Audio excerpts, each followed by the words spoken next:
cari pe, cari embe. Embe bu, embe. Oi, mengalah embe yang gini, oi. Wah. Nak bantu embe tuang mah. Lihat. Oi, alah pacah embe. Semua pacah yang mah. Kini idui sabana susah, cando balui bagaluang di dalam luka. Cari karajo sabana payah, kini denai menjua embe paca. Oi, alah yang mengalah embe pacah embe. Anak menangah dari dulu lah dengan tuan kan. Sajak ketik awak bakawan, tapi kato dendak badangakan.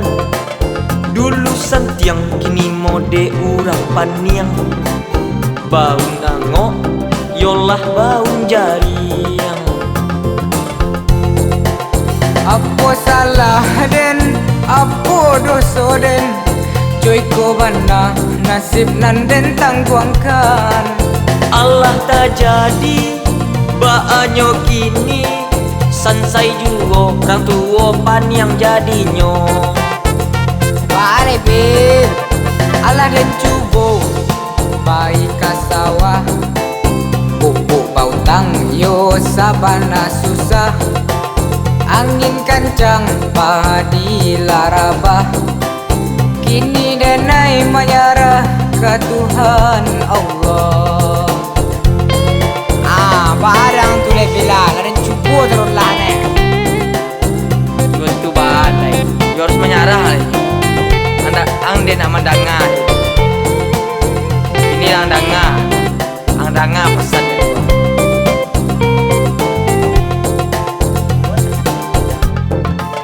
Rancak iko di garajoan, acok sembayang doa ke Tuhan, daripada jadi pareman, urang banyak takui bakawan. Diterangah. Apa salah den, apa dosa den, cuy ko bana nasib nan den tangguangkan.